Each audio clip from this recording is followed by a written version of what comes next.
I remember that day as if it were yesterday, even though I was only 10 years old at the time.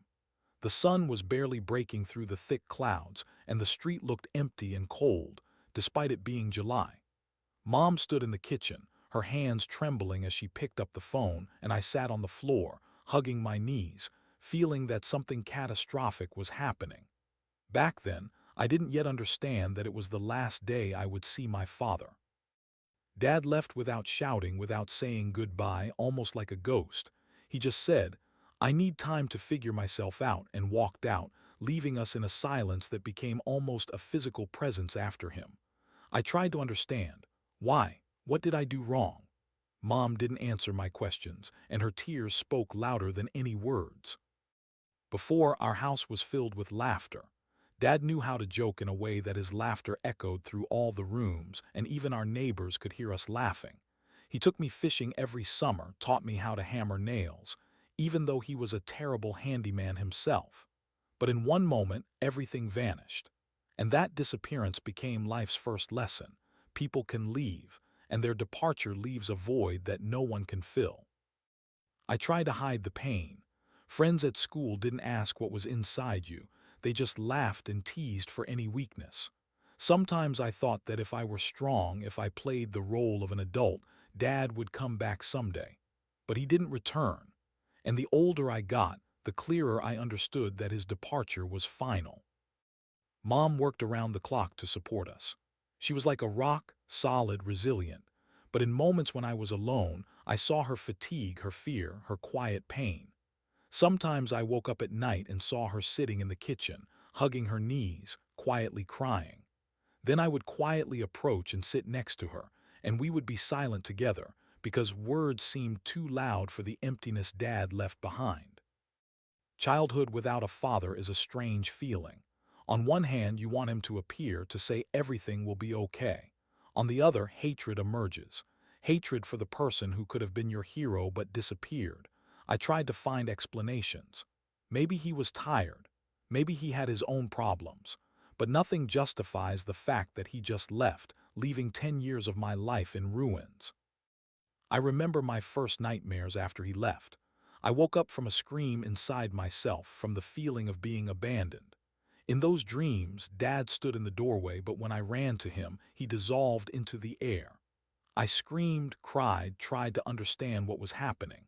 But I woke up alone, with a wet pillow and emptiness in my chest. School became a trial. Classmates didn't understand why I was so irritable, why I sometimes didn't answer questions, why I often ran to the bathroom to hide my tears. Teachers told Mom that I was too withdrawn and needed support, but no one could support me like a father could have. Sometimes I imagined he would return. I sat on the bench outside our house and stared at the road, hoping to see his car. I made up scenarios in my head, how he would come in, apologize, hug me. I knew all his habits, all his favorite expressions, and every time I heard something that sounded like his voice, my heart jumped with joy and disappointment at the same time. Mom tried to explain it in her own way. Sometimes adults make mistakes. He had to leave to figure himself out. But to me back then, that seemed unacceptable. I didn't need figuring himself out. I needed a father. I needed the person who taught me to ride a bike, who showed me how to hammer nails, who laughed at me when I fell but then picked me up with a smile. We tried to move on. I started keeping a diary where I wrote down my thoughts, my grievances, my hopes. There were drawings where I imagined Dad returning, and we'd go fishing together again, laughing, joking. That diary became my secret world where I could be honest with myself, where no one left without saying goodbye. Time passed, but the emptiness remained. Sometimes I saw other kids with their fathers, and quiet envy started in me. I saw them playing together, the father supporting his son, teaching and caring. And then I got angrier at my own father because I never had that. But strangely, this pain shaped me. I learned to be independent earlier than my friends. I understood the value of relationships, the worth of someone's presence in your life. And although deep down I hated his departure, I realized that it was this loss that made me who I am. And yet, Every time I heard someone's voice remotely like his, or saw a man my height with a similar manner, my heart clenched. I thought, maybe it's him. Maybe this is a chance to fix everything. But hope died quickly because years proved Dad wouldn't return. Teenage years. They came to me like a storm and immediately found all my old wounds. I was no longer a child who just sat on a bench hoping to see Dad. Now I was a teenager with anger, misunderstanding, and fear of the future. The world around me suddenly became more complicated, and the emptiness left after Dad's departure became a black hole, swallowing everything joyful. School in those years was almost hell. Kids noticed my withdrawn nature and started teasing. You don't have a dad, you don't have a normal family. At first, I stayed silent, trying not to react, but with each verbal blow, my anger built up. I wanted to scream, fight, just show the world that I exist and that I'm not broken. But no one saw the storm raging inside me. I started searching for Dad. At first, these were childish attempts, writing letters to the old address, calling old phones, asking neighbors. But each time I got a cold response or silence. Then I began to understand that his departure wasn't a temporary solution, it was forever. And that thought burned in my heart like red-hot metal. Mom tried to support me, but she herself had no strength. She worked almost without days off so we could live normally. Sometimes she tried to talk to me about feelings, but I just pushed her away. "You don't understand," I shouted, though she understood much more than I thought. I hated her for crying, for seeming weak. I hated myself for not being able to forgive. In school, I made my first friends, but relationships with them were complicated. I trusted very little because inside me sat the idea, everyone leaves, everyone betrays. Any words of support seemed like lies because I had no example of real, constant love from a father. I learned to hide emotions, but anger burst out through petty quarrels, fights during breaks, sharp words, and coldness. Sometimes I tried to understand why Dad left. Maybe he was afraid of responsibility. Maybe he just wasn't ready. But those thoughts only intensified my anger. I imagined him sitting somewhere far away, living his life without thinking about us. Each imagination was a blow to the heart. I started hating him even more, but along with the hatred grew a small spark of hope.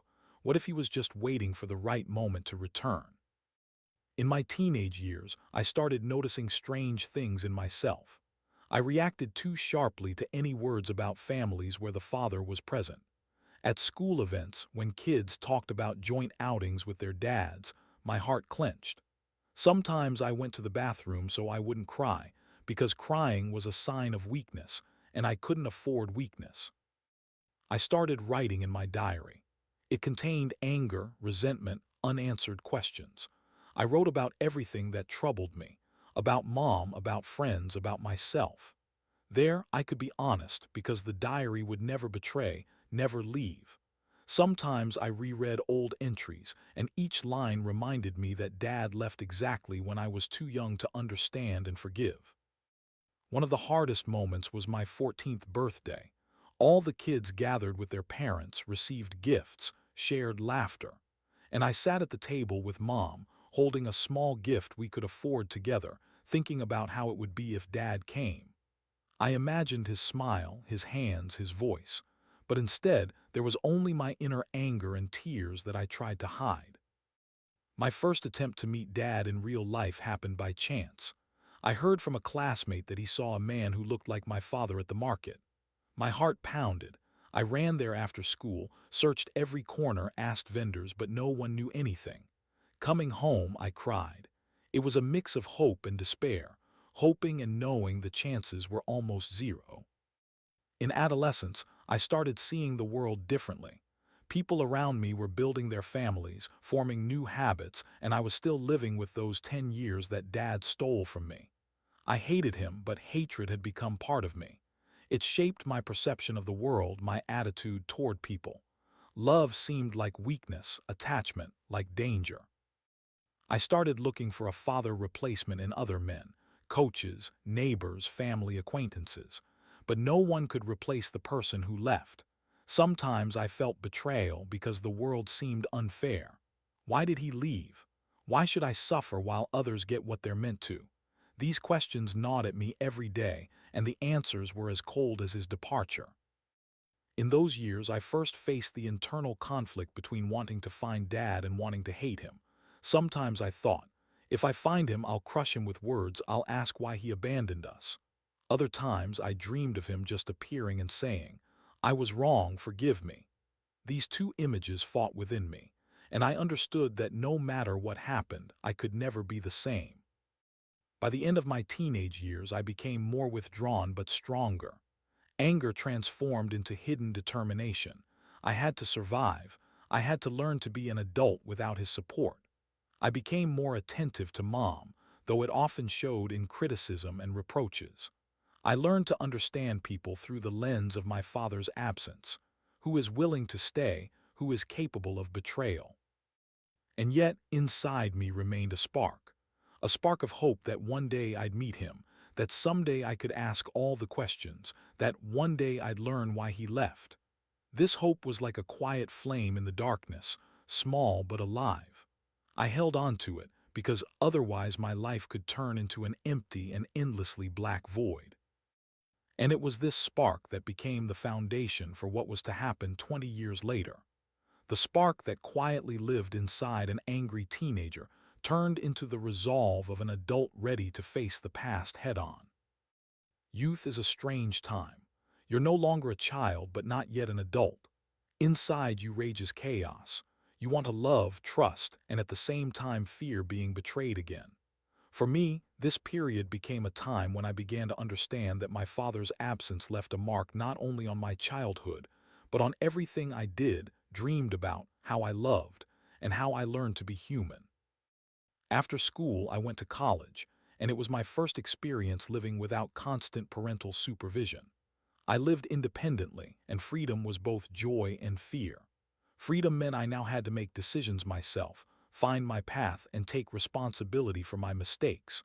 Sometimes I envied friends who had fathers nearby, not just a figure from the past, but a real mentor. And all I had was my diary, old memories, and the emptiness left by his departure. I studied to become a lawyer.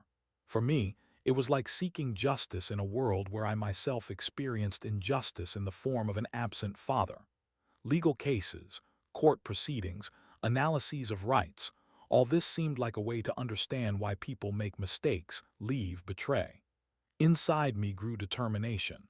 I wouldn't let anyone destroy my life like my childhood faith in Dad was destroyed. Relationships with people were complicated. I tried to build friendships but always kept distance. Love seemed dangerous. I saw how my friends argued with their parents, how their families supported each other, and felt I lacked that. Sometimes I tried to tell them about my father, but the words stuck in my throat.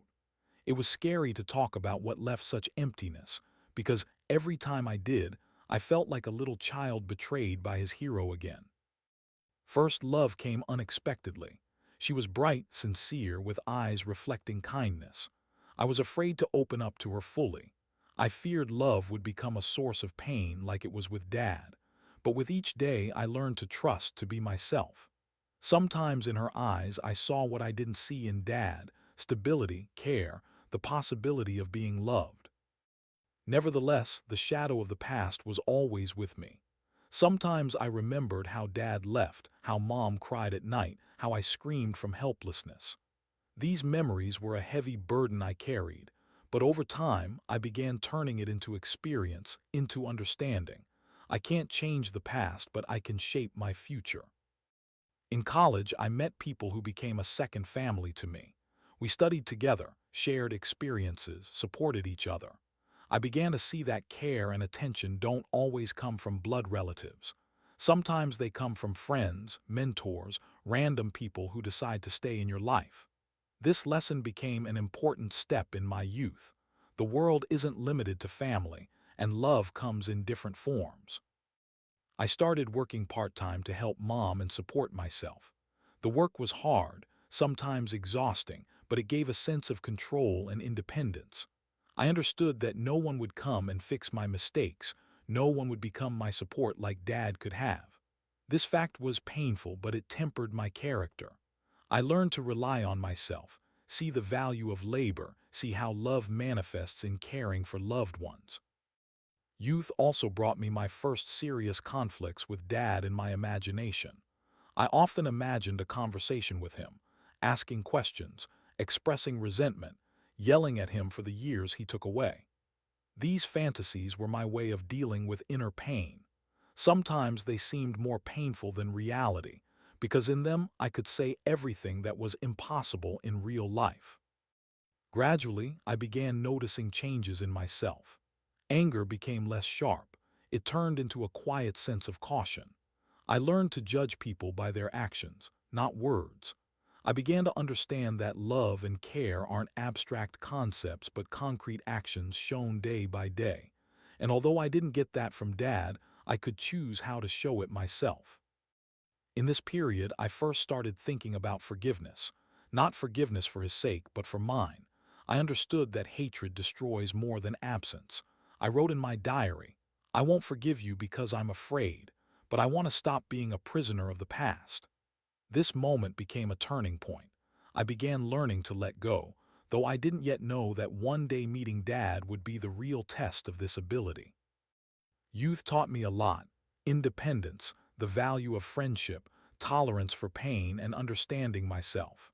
It showed that life goes on, even if one of the most important people left. It shaped me as a person who can love, trust, and fight. And yet, deep down, lived a quiet, almost unnoticed hope. Someday I'll meet him. Maybe he'll be different, maybe everything will be different. But this hope was an important part of me. It kept me from breaking. It kept the flame of faith in the possibility of a meeting, in the possibility of asking questions I'd sought answers to for so long. And it was this hope, accumulated through years of pain, anger, and independence, that became the foundation for what was to happen 20 years later. It was a quiet but powerful force that guided me through youth, through all mistakes and trials, and prepared me for the moment when I would finally meet the person who once left my life. I never thought that moment would come so suddenly. 20 years had passed since the day I last saw my father. 20 years full of questions, resentments, hopes, and fears. And there I was, standing on the street, trembling from uncertainty, holding a small envelope with his letter. A letter he sent literally a week before that day. The letter had just a few lines. "I know I left too soon. I know I caused you pain. I'm not asking for forgiveness if it means nothing to you, but I'd like to meet and try to explain." I reread the letter several times, trying to figure out what to feel: fear, anger, curiosity, and strangely relief. Finally, he took the initiative. Finally, I could see who he is now after all these years. The meeting was set in a small cafe on the outskirts of the city. I arrived first, sat at a table by the window, hands clenched into fists. My heart pounded as if it wanted to burst out. Every minute of waiting, I imagined his arrival, what he would look like, how he'd changed, what his reaction would be. And each thought stirred new turbulent emotions: anger, anticipation, fear, and strange hope. When he entered, the world seemed to stop. I saw a man of average height, with tired eyes and a slightly hunched back. Outwardly, he was almost as I remembered him, but time had left its mark. My heart trembled, and with it came a storm of emotions. I wanted to run, scream, lunge at him, and accuse, but at the same time I wanted to just sit and watch. He saw me, froze in place, as if trying to make sure it was really me. His lips trembled, his eyes filled with doubt and sadness. He approached and sat opposite cautiously, as if afraid I might tear him apart. "Hello," he began quietly, and that word sounded so strange and foreign. I was silent, trying to gather words. For many years I'd rehearsed this moment in my mind, practiced what I'd say, how I'd look, how I'd express all the pain accumulated over these 20 years. But reality was different. Everything seemed too big, too real. He started but stopped, swallowing words. "I know I left and caused you pain. I don't expect you to forgive me, but I want to try to explain." I felt two parts colliding inside me. One voice screaming, "I hate you." The other, "I want to understand." I wanted to scream, accuse, throw out all the pain I'd held for so long, but instead I just sat up straight, took a deep breath, and said, "Why?" That was the only word that escaped me. Not forgive, not where were you, just why. He lowered his head, gathered his courage, and began to tell. The story I heard was complex and heavy. He spoke about his fears, about depression, about how he didn't know how to cope with responsibility, about how he was afraid to ruin my life with his presence if he stayed. He spoke for a long time, pausing, choking on emotions he'd held in all these years. Each of his words was like a blow, simultaneously destroying and healing. I heard excuses, but not excuses. I heard a person who was once close to me and now stood before me, vulnerable, open, and real. "I don't want you to forgive me if you can't. I just want you to understand," he said. I listened, sometimes interrupting, sometimes silently nodding. Sometimes I wanted to leave because the pain was almost physical, as if old wounds had reopened. Sometimes I wanted to scream, "Why weren't you there when I needed you so much?" But I stayed silent because for the first time in many years, I understood that anger wouldn't give me answers. The answers were in the words I'd waited for so long. We talked for several hours. He told about his life, about how he made mistakes, about work, about other people, about the fear of being a bad father. I told about myself, about how his departure affected me, how it shaped my growing up, how I tried to survive without him. Sometimes our words overlapped, sometimes we were silent. In those silent moments, I first felt his presence not as emptiness, but as a person who was here and now. He asked for forgiveness several times, but I couldn't answer right away. Forgiveness isn't an instant act. It's a process built over years of pain, reflection, and realization. I told him, "I don't know if I can forgive you, but I want to understand." Those words became the beginning of a new chapter. We understood that the meeting wouldn't fix 20 years, but it gave a chance for understanding, for dialogue, for the possibility to rebuild relationships. We talked about childhood, about mom, about events that happened without us but left marks in our lives. At some point, I noticed my eyes filling with tears. Not tears of pain, but tears of release. I felt that part of the burden I'd carried all these years was finally starting to let go. And it was strange because along with the tears came a mix of emotions: anger, sadness, relief, hope. He looked at me with the same mix of emotions. And in that moment, I realized that before me sat not the person who left 20 years ago.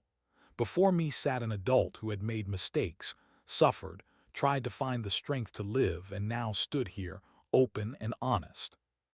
"I want to be there if you'll let me," he said. And for the first time in 20 years, I felt I could choose. Choose communication, choose trust, though slowly, cautiously, step by step. I understood it wouldn't be easy, that old wounds would still bleed, but for the first time in a long time, I saw possibility. The possibility to build relationships that wouldn't destroy me but help me understand who we are now, after years of separation. We left the cafe together. I still kept my distance, still didn't know where this path led. But something inside me had changed. I felt that for the first time I could breathe deeply, that for the first time after many years I could look at the person who caused me pain and see the possibility of dialogue. This meeting became the beginning of everything. The beginning of conversations, the beginning of understanding, the beginning of rethinking the past. And although there were still trials ahead, moments of doubt and pain, this day will forever remain in my memory as the day I met him again, and first felt ready for the future. After the meeting with my father, several days passed, but the world around me was no longer the same. Everything seemed strangely quiet and noisy at the same time. I sat on the balcony of my apartment, looking at the city, thinking about what had just happened. 20 years of pain, resentment, and misunderstanding suddenly stood before me in the form of a person who now seemed almost a stranger but still remained the one who was once my support. Inside me raged a conflict. On one hand, I felt enormous anger. Why did he leave? Why did he leave me alone? Why did Mom suffer? On the other, I felt curiosity and a desire to understand. Who is he now? What has he been through? Why did he decide to return? These contradictions pushed me back and forth, forcing me to revisit every moment of my life, every detail where his absence felt strongest. I began returning to memories, recalling childhood moments, how he taught me to ride a bike, how we built a fort in the yard together, how he laughed when I fell. Each memory was both joy and pain. Joy from him once being there and pain from him leaving emptiness. Understanding came gradually. I began to see that his departure was the mistake of a person who himself struggled with fears and weaknesses. It's not an excuse, but an explanation. And the more I reflected, the clearer it became. The anger and resentment I'd carried all these years hindered me from living fully.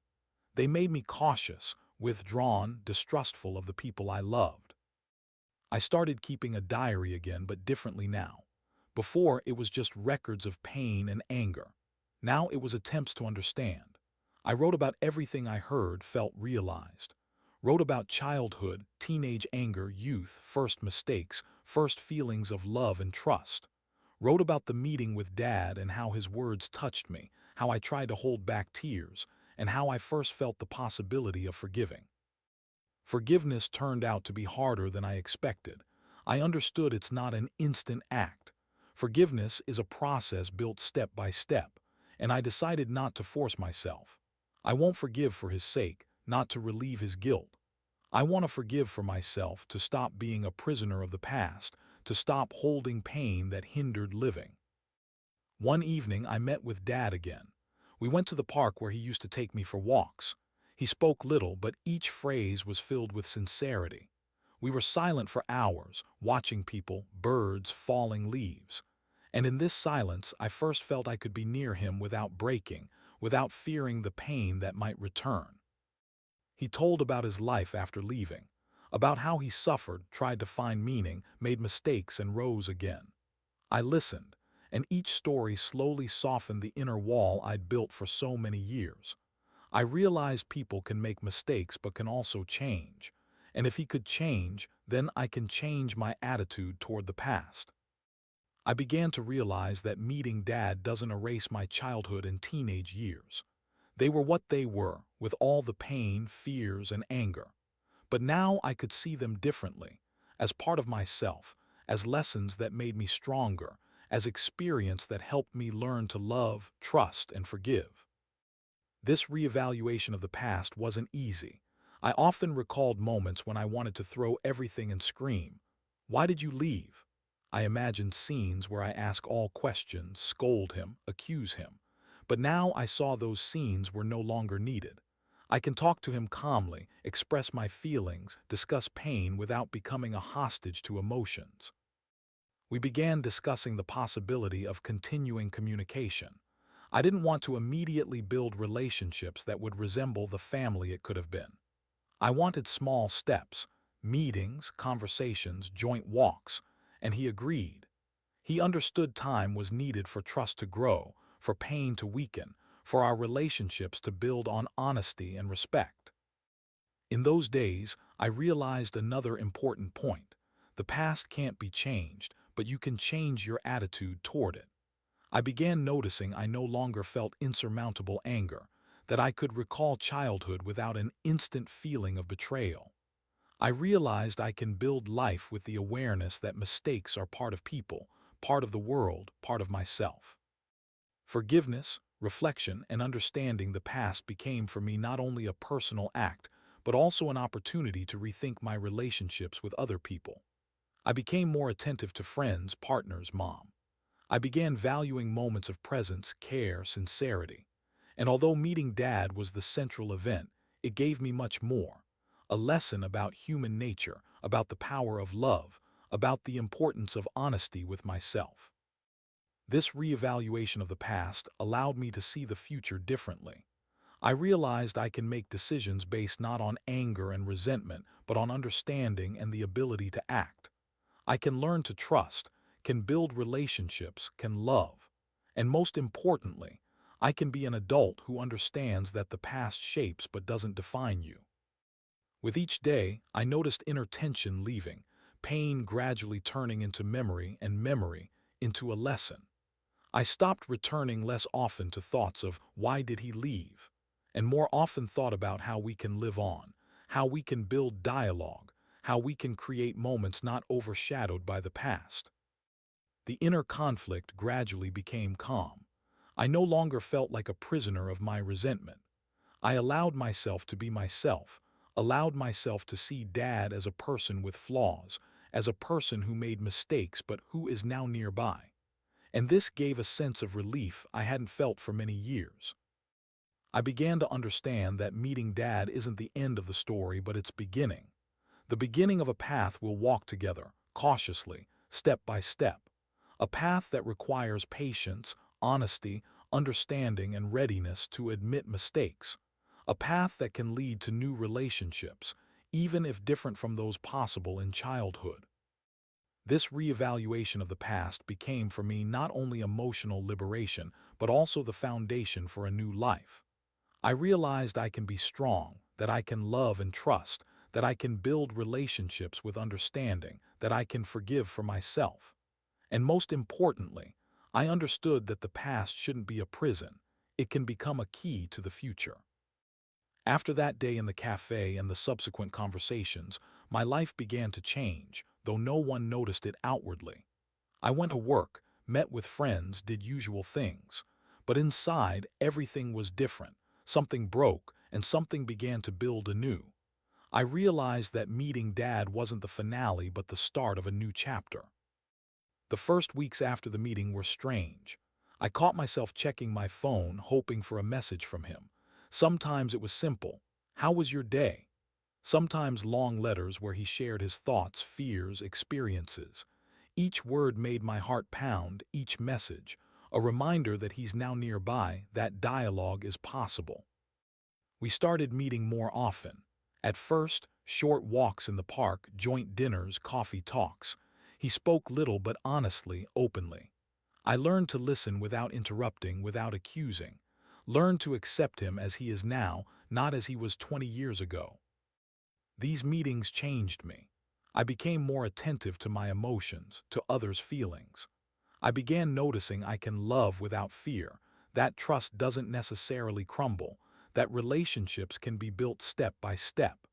And although sometimes pain and distrust arose in my chest, it was no longer the center of my inner world. Mom noticed the changes earlier than anyone. She said, "You've become different, softer, calmer." And I knew she was right.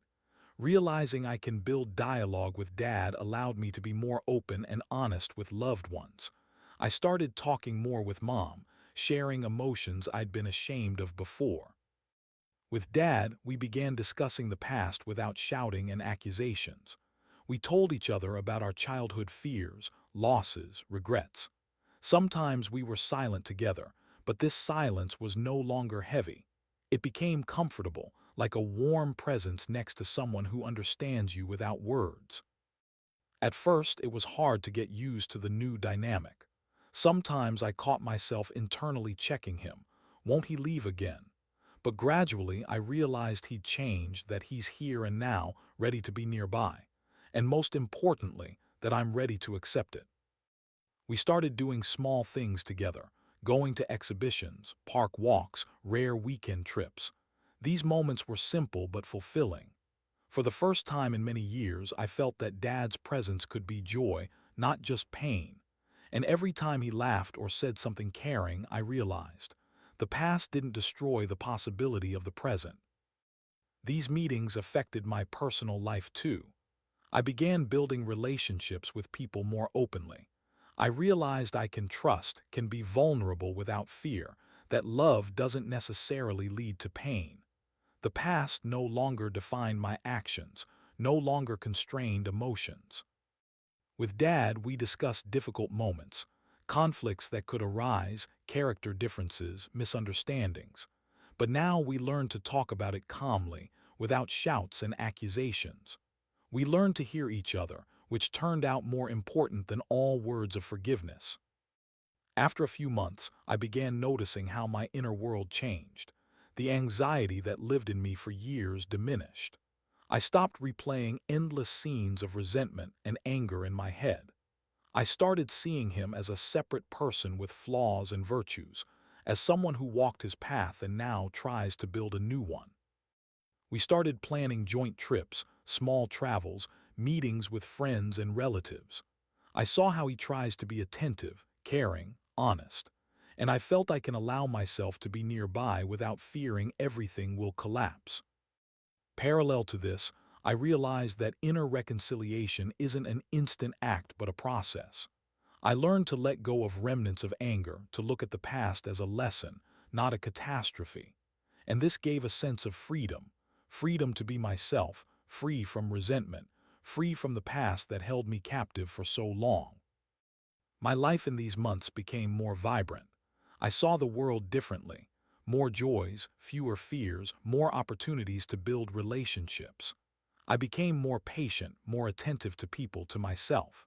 And every time I saw Dad nearby, I felt that part of my soul, left empty for so many years, was starting to fill. We didn't build illusions.